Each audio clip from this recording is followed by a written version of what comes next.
Hi all, എല്ലാവർക്കും നമ്മുടെ പുതിയ വീഡിയോയിലേക്ക് സ്വാഗതം. സംസ്ഥാനത്ത് ഉയർന്ന ചൂട് റിപ്പോർട്ട് ചെയ്യപ്പെടുന്ന സാഹചര്യത്തിൽ നമ്മൾ എന്തൊക്കെ ജാഗ്രതാ നിർദ്ദേശങ്ങളാണ് പാലിക്കേണ്ടത്? ഉയർന്ന ചൂട്, സൂര്യാഘാതം, സൂര്യാതാപം, നിർജ്ജലീകരണം തുടങ്ങിയ നിരവധി ഗുരുതരമായ ആരോഗ്യ പ്രശ്നങ്ങൾക്ക് കാരണമാകും.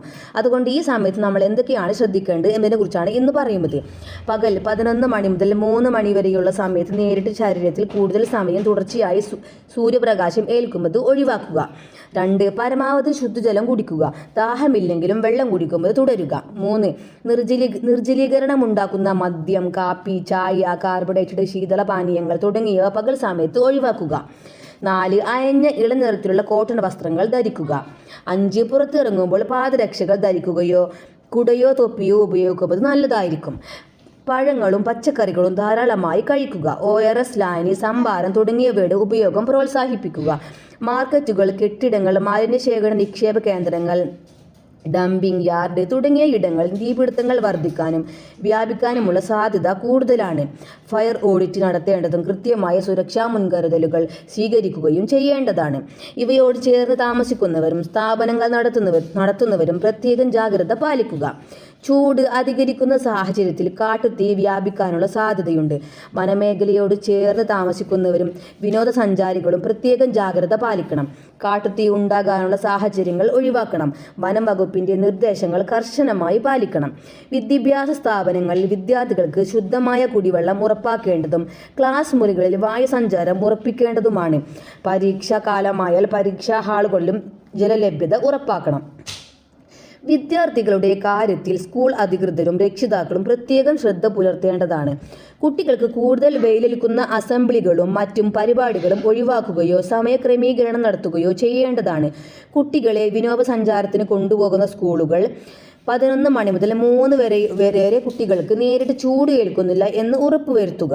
അംഗനവാടി കുട്ടികൾക്ക് ചൂട് ഏൽക്കാത്ത തരത്തിലുള്ള സംവിധാനം നടപ്പാക്കാൻ അതാത് പഞ്ചായത്ത് അധികൃതരും അംഗനവാടി ജീവനക്കാരും പ്രത്യേകം ശ്രദ്ധിക്കണം. കിടപ്പ് രോഗികൾ, പ്രായമായവർ, ഗർഭിണികൾ, കുട്ടികൾ, ഭിന്നശേഷിക്കാർ, മറ്റ് രോഗങ്ങൾ മൂലമുള്ള അവശത അനുഭവിക്കുന്നവർ തുടങ്ങിയ വിഭാഗങ്ങൾ പകൽ 11 മണി മുതൽ 3 മണി വരെ നേരിട്ട് സൂര്യപ്രകാശം ഏൽക്കാതിരിക്കാൻ പ്രത്യേകം ശ്രദ്ധിക്കണം. ഇത്തരം വിഭാഗങ്ങൾക്ക് എളുപ്പത്തിൽ സൂര്യാഘാതം ഏൽക്കാനുള്ള സാധ്യതയുള്ളതിനാൽ ഇവരുടെ കാര്യത്തിൽ പ്രത്യേക ശ്രദ്ധ പുലർത്തേണ്ടതാണ്.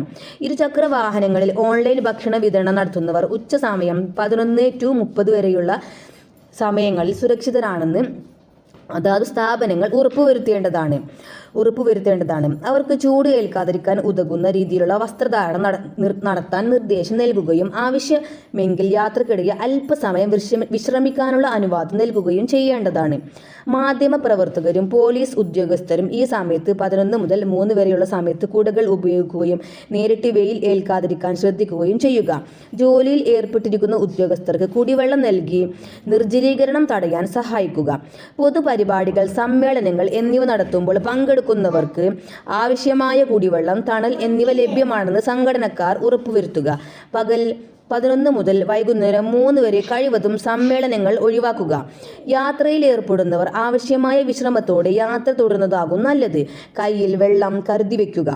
നിർമ്മാണ തൊഴിലാളികൾ, കർഷക തൊഴിലാളികൾ, വഴിയോര കച്ചവടക്കാർ, മറ്റേതെങ്കിലും കാഠിന്യമുള്ള ജോലികളിൽ ഏർപ്പെടുന്നവർ എന്നിവർ ജോലി സമയം ക്രമീകരിക്കുക. ജോലിയിൽ ആവശ്യമായ വിശ്രമം ഉറപ്പുവരുത്തുക. ഉച്ചവെയിലിൽ കന്നുകാലികളെ മേയാൻ വിടുന്നതും മറ്റു വളർത്തുമൃഗങ്ങളെ വെയിലത്ത് കെട്ടിയിടുന്നതും ഒഴിവാക്കുക. മൃഗങ്ങൾക്കും പക്ഷികൾക്കും ജലലഭ്യത ഉറപ്പാക്കുക. കുട്ടികളെയോ വളർത്തുമൃഗങ്ങളെയോ പാർക്ക് ചെയ്ത വാഹനങ്ങളിൽ ഇരുത്തിപ്പോകാൻ പാടില്ല. ജലം പാഴാക്കാതെ ഉപയോഗിക്കാനും മഴ ലഭിക്കുമ്പോൾ പരമാവധി ജലം സംഭരിക്കാനുമുള്ള നടപടികൾ സ്വീകരിക്കണം. നിർജ്ജലീകരണം തടയാൻ എപ്പോഴും ഒരു ചെറിയ കുപ്പിയിൽ കുടിവെള്ളം കയ്യിൽ കരുതുക. അസ്വസ്ഥതകൾ അനുഭവപ്പെട്ടാൽ ഉടനെ വിശ്രമിക്കുകയും വൈദ്യസഹായം തേടുകയും ചെയ്യുക. കാലാവസ്ഥാ വകുപ്പിന്റെയും ദുരന്ത നിവാരണ അതോറിറ്റിയുടെയും ഔദ്യോഗിക മുന്നറിയിപ്പുകൾ ശ്രദ്ധിക്കുകയും അനുസരിക്കുകയും ചെയ്യുക. അപ്പോൾ നിങ്ങൾക്ക് എൻ്റെ ചാനൽ ഇഷ്ടപ്പെടുകയാണെങ്കിൽ സബ്സ്ക്രൈബ് ചെയ്യാനും ഷെയർ ചെയ്യാനും ലൈക്ക് ചെയ്യാനും മറക്കരുതേ.